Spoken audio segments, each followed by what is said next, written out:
মানুষ যদি দেখে যে দেশের আইন কানুন ঠিক হয়ে গেছে তাহলে মানুষ কি হোঁচট খাবে নাকি? হবে সাবে তো আমার কাছে যেটা আমি বিশ্বাস করতে চাই বা জনগণের বিশ্বাস করতে চায় যে তারা পরিবর্তন চায়। সবচেয়ে বেশি যে মানবাধিকার লঙ্ঘিত হয়েছে যে রাজনৈতিক দলের বিরুদ্ধে বিগত 17 বছর বা 15 বছর, সেই দলটির নাম হলো বিএনপি। ধীরে ধীরে সংস্কার এবং মানুষ মানিয়ে নিতে পারার বিষয়টা কি যৌক্তিক না অযৌক্তিক? আপনার কি মনে হয় যে সংস্কার কি আসলে তাড়াহুড়া করার কোনো বিষয় কিনা?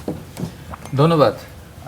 আমার দুই সহ আলোচক রতন ভাই সহ এবং আপনি এবং দূরে এবং কাছে যারা শুনছেন সবাইকে শুভেচ্ছা।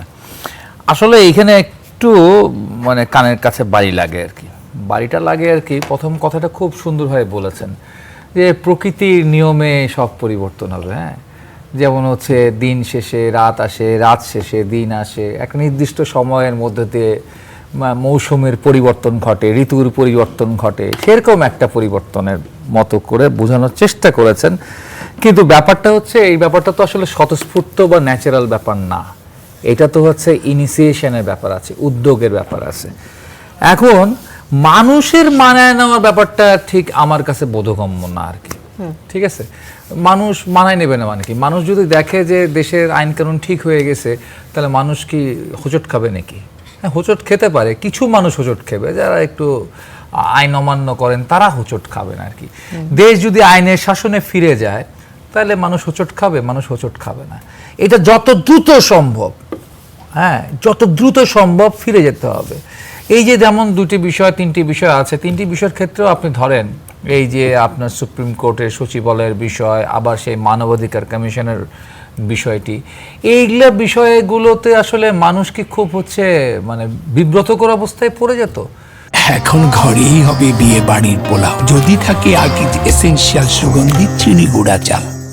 বা দুদক নিয়ে যে বিষয়টা রয়েছিল বা পুলিশ নিয়ে যে বিষয়গুলো প্রস্তাবনায় আছে, সেগুলো যদি খুব দ্রুত এক রাতের মধ্যে আপনি পরিবর্তন করে ফেলেন তাহলে মানুষ হোঁচট খাবে না।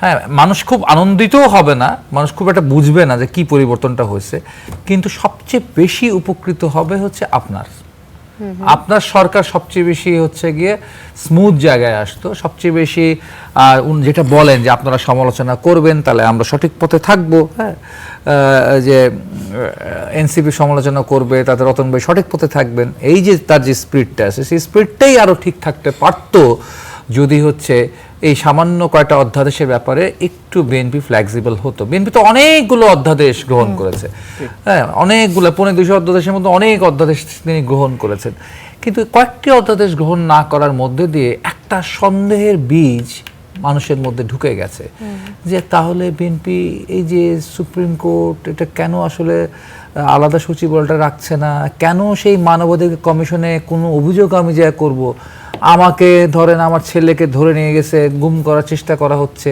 আমি যে ওখানে নালিশ করলাম, আপনি তার হাতে তদন্তের দায়িত্ব দিলেন যে আমার ছেলেকে আমার কাছ থেকে কেড়ে নিছে। তো আমি তখন বিপদাপন্ন হয়ে যাচ্ছি। তো এখন না তাহলে আমরা আসলে যা করেছিলাম সেটা আবার কি জিরোতে নেমে আসলো কিনা? ব্যাপারটা 18 মাসের ব্যাপার না, ব্যাপারটা 8 মাসের যে বৈঠক চলেছে সেই বৈঠকের ব্যাপার না। ব্যাপারটা আপনি আসলে বাংলাদেশকে ঠিক কোন লাইনে নিয়ে যেতে চান। আপনি কি বাংলাদেশকে গিয়ে সত্যিকার অর্থে একটা ট্রান্সফরমেশন করতে চান, ডেমোক্রেটিক ট্রান্সফরমেশন করতে চান, নাকি যেমন ছিল তেমন রাখতে চান আর কি? এটা হলো একটা গুরুত্বপূর্ণ প্রশ্ন। আমার কাছে মনে হচ্ছে যে এই সরকার তো ভাবে সাবে তো আমার কাছে যেটা আমি বিশ্বাস করতে চাই বা জনগণের বিশ্বাস করতে চায় যে তারা পরিবর্তন চায়। ঠিক আছে, একটা কথা আমি দু এক জায়গায় বলেছি, এ ধরনের মানবাধিকার কমিশন বা সবকিছু মিলিয়ে সবচেয়ে বেশি যে মানবাধিকার লঙ্ঘিত হয়েছে যে রাজনৈতিক দলের বিরুদ্ধে বিগত 17 বছর বা 15 বছর, সেই দলটির নাম হলো বিএনপি। সবচেয়ে বেশি গুম হয়েছে, আমারও গুম হয়েছে, কিন্তু যার বেশি গুম হয়েছে সেই দলটির নাম হলো বিএনপি আর কি। ফলে গুম কমিশন, মানবাধিকার কমিশন, এই বিষয়গুলো সংস্কারের থ্রাস্ট সবচেয়ে যার শরীর থেকে আসবে সেই দলটির নাম হলো বিএনপি। সরকার যেন নিজে থেকে এই কাজটা করে, উদ্যোগ নিয়ে করে, এইজন্য কি আপনি এই কথাটা বলছেন? না, এটা বিশ্বাস করেন, তার অভিজ্ঞতা, এটা তো বিএনপি তার অভিজ্ঞতা থেকে তাকে শিক্ষা নিতে হবে।